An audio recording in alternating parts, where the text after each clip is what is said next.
Yesterday we were learning again about Mechidas Chametz. So we're discussing how in the world does the guy acquire all the Chametz. So number one, we discussed the guy gives a down payment. Now we discussed there's an issue with the guy owing the rest of the money with the loan if that's enough of acquisition, which we'll come to tonight. Then we also give over a key. And then you write a document. There's actually a document that says that the guy is being sold the chametz from all these places. Whoever gave permission to the rabbi to sell the chametz, the rabbi is now selling all their chametz to the guy, and he has until a few days after Pesach to figure out if he wants to buy it or not. If he wants to buy it, then he has to figure out the market value of everything and pay the market value. So there's again, you take a handshake, you give a kinyan sudar, you give a handkerchief, which transforms one thing to the next. So there's all various kinyanim that are done with the guy. But according to the Alter Rebbe, we mentioned there's Rishonim that write that if a guy gives the down payment and the rest is considered a loan, it doesn't work by a guy. So the Alter Rebbe came up with a very novel approach, a novel din in fact. And he said there's a din what's going to be called Orev Kablan. That means in the process of selling the chametz, there is an Orev Kablan. The Orev Kablan literally means a guarantor. But there's two types of Orev. And when you take a loan out, halachically, when you take a loan and you have a guarantor, generally speaking, what does the guarantor do? If the borrower cannot pay back the loan, then you go to the guarantor. And that's normally the way a guarantor works. The guy owes you the money, you come to me and says, I don't have it, so the guy who guaranteed the loan now has to pay up the loan. That's a regular Orev. Orev Kablan means he's such a guarantor, you don't even have to go to the borrower. You can go straight to the guarantor. That's called Orev Kablan, which is a much stronger responsibility than a regular Orev. So the Alter Rebbe came up with this idea in halacha that if, when you sell the chametz to the guy, so let's say the guy is giving you a down payment for $1,000, let's say, okay, and it's $100,000 worth of chametz. So the other $900,000, the guy owns the money. So what you do is, you get this guy called an Orev Kablan. He signs a document that makes a kinyan with the Rav that he is going to guarantee all the 900,000, 900, whatever it is, all the money of the loan. He is guarantor, meaning technically that the guy has nothing to do anymore with the Jew. In other words, if the guy says, I want to buy the chametz, this guy, the guarantor, guy is not involved anymore. Just the Jew is involved, the Orev Kablan. So then, then it's 100% valid. That's 100% valid mechira without any questions.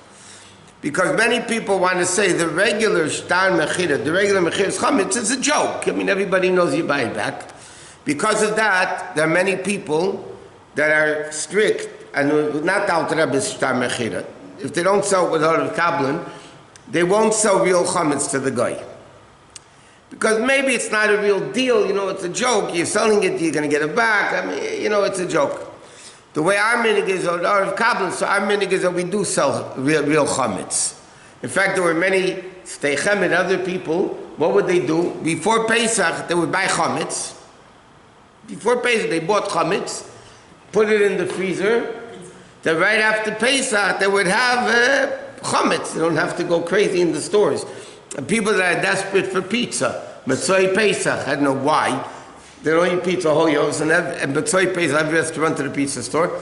So then you could buy pizza before Pesach, which is real chametz, and then you put it away in the freezer, lock up the freezer with the chametz, and then right after Pesach you have pizza.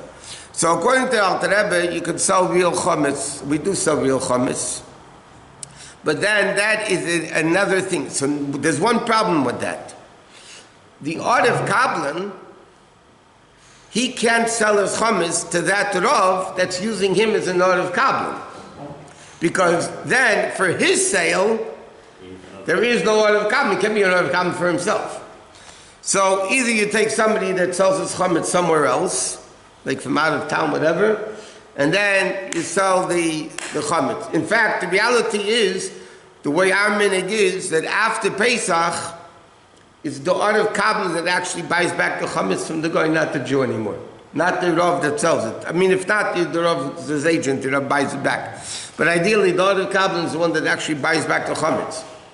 Now, it says in halacha, what happens if the art of Kabbalah doesn't have any money? I mean, how can he guarantee so much money? It doesn't have to have money. He could still guarantee himself. He can obligate himself to that amount, even though he doesn't have it. Do you give him keys? One of the kinyanim to give to the guy is keys. Now, there was a minhag many years ago, even in Chabad, that every person gave their key to the Rav to give to the guy, because again, you're selling your chametz in your house, how's the guy going to get access to your house? So everybody would give keys. Actually, you made over a key, and don't ever think about getting it back, because there's like 1,000 keys in a bag, and that's it. But the Rebbe writes in a letter that lachreina, that the minhag is they don't necessarily give keys, and a lot of people still do. They don't give keys because the hashtar hashor is good, whatever. You don't need the actual giving the key. Buys it from the guy. Buys it back from the guy. The guy owns it. In other words, the main chiddush of the art of Kabbalah is that the Jew, the Rav, has nothing to do with the guy anymore. It has nothing to do with the guy. So then it's 100% legal transaction that the guy mamish owns the chametz. Does it have to be money involved, or you should say I give 3 cows for this? No, he has to acquire money. Has to be money. Money, that's one of the acquisitions, which really is not really a very good acquisition. But the money, and together with the document, and together with the key, and together with the handkerchief, and together with all that. So basically, when the Rav sells the chametz to the guy, so he needs, remember we said yesterday, he rents all the places also, because that's one of the kinyanim that the guy acquires all the chametz. So what the Rav usually does, he gives the guy, in the morning or earlier, he gives him, let's say, $100, and he says, I'm giving you a present. You're going to give me for a down payment for the chametz. And let's say I'll give him another $100, and he'll say, you're going to give me a down payment for the rental. Because remember, he's renting everybody's places of the chametz. So the guy now has the money, so now he's able to give you, let's say, the $200, or it could be less, whatever it is. Plus, the guy gives you the start of the art of Kabbalah, because when you give over the chametz, you want a guarantor, and the rabbi wants a guarantor, which is the art of Kabbalah. So the document that the art of Kabbalah signed with the Rav, the guy also gives to the Rav. So now the Rav over Pesach has like this, let's say $200, plus the star of the art of Kabbalah. That he holds, because that's his legal ownership of that the guy bought it. And then after Pesach, they exchange everything, and the guy makes some money. I mean, why is it that the Rebbe would only give it to a Jew? The Rebbe himself, the Rebbeim B'chlau, never sold anything to a guy. So the Rebbeim would not sell the chametz straight to a guy. In Bais Rav, and only Bais Rav did this, well, there's some nut jobs also that do it, but the Rebbe would only sell the chametz to a Jew with an art of Kabbalah. In other words, it was art of Kabbalah plus the Rebbe sold it to a Jew. Then it was not the Rebbe's chametz anymore, it was the Jews, and the Jews sold his chametz to the guy. The Rebbeim didn't sell chametz to thing. Therefore, when the Rebbe used to give mashke, if it was before Pesach time, people would bring bottles of mashke, whatever, the Rebbe would tell them always to finish it before Pesach. What was the reason?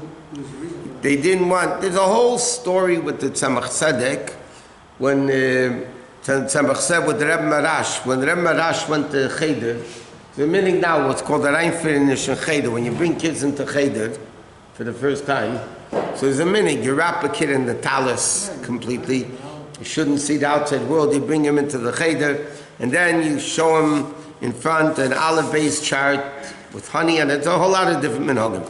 And then the kid says, say Aleph, he says Aleph, and all of a sudden candies start flying all over the place. And then he says Beis, and he gets even more candies. So the Rebbe Marash, when he was a little kid, they told him that the candies come from Malach Michal. Malach Michal is giving you the candies. So the Rebbe Marash was a little kid, but he didn't want to give away Malach Michal's candies that he gave him. So when the Rebbe Marash was doing B'dikas Chametz, he found in the Rebbe Marash's pockets or wherever it was, he found the candies, and he told him he has to eat them up. He has to finish them before Pesach. That's the story with the Rebbe Marash with Tzemach Tzedek. So the Rebbe asked a lot of questions on the story. Number one, the worst thing you could do to a kid is lie. The worst thing. In chinuch, the worst thing you do is lie. That kills all of chinuch. You can spend thousands of dollars, whatever, you lied, it's it, you're done. So how do you lie that it's Malach Michal's candies? The father's giving you the candies, not Malach Michal. So the Rebbe answered, no, the reality is Malach Michal is giving the candies. The father is the shliach of Malach Michal to give the candies. Because Malach Michal is the Malach of Chesed, and everything comes from Hashem, which is Chesed. So anyway, and he's explained, the Rebbe explains, and that Sikha is printed in Kutzasichas. The Rebbe explains the whole thing why the Rebbeim didn't want their things by a guy, because whatever, the holy stuff doesn't go to a guy, and therefore he made him eat up. No, because the Rebbe asked why couldn't the Rebbe Marash sell with the Chametz? The Rebbe explained the Rebbeim didn't want their things by a guy. What? Is there halacha about who the goy has to be? I mean, like, do you have to keep shaving mitzvot the name? No requirements whatsoever. Has to be an adult. He has to be an adult. There was one time I heard this is what they said for many, many years in Bnei Brak. They were saying the Chametz to one guy for the whole city, you know? And then many years later I found out the guy's mother's mother was Jewish. So the whole time they're selling Chametz to a Jew. That's what they say. I don't know if it's true or not, but this is a story going around many years ago. They ended up realizing the guy's really a Jew.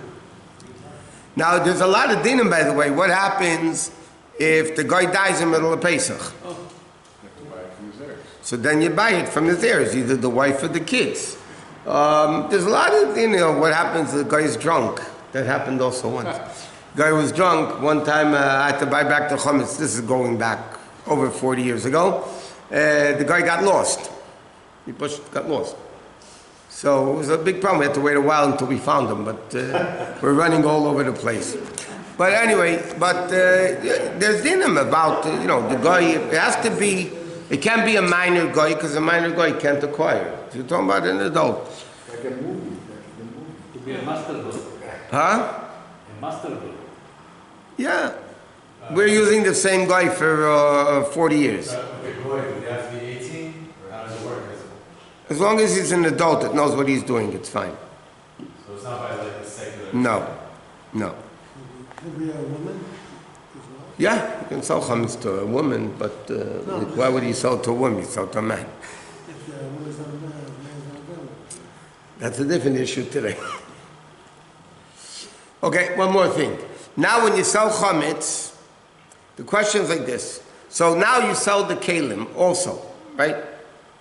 Now even though Bal Yiron Bal Yamatzeh is not, you're not transgressing if it's not tangible, it's not substantial. Like we learned, but if you have chametz absorbed in the keli, so then you're not able Bal Yiron Bal Yamatzeh. So technically, if you have a chametz pot and you clean it spotless and just put it away, it's not a problem of it. But the question is, do you sell the kalim or not? What's the problem selling the kalim? Because if you sell the vessels to the goy, then when you buy it back from the goy, why don't you have to table them in the mikvah?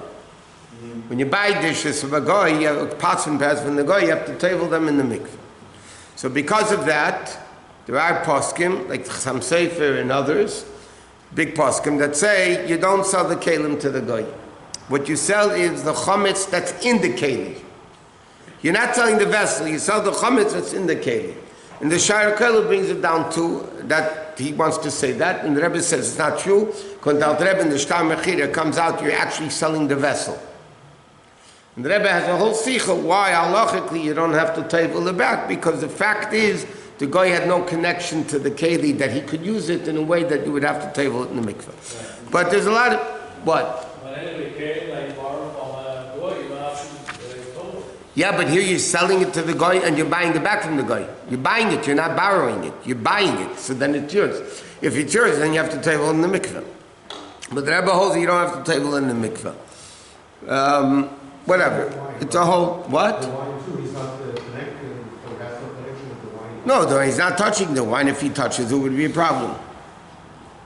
Yeah, just out of curiosity, What? is there anything, I mean, like, you're renting the land, you're selling the chametz.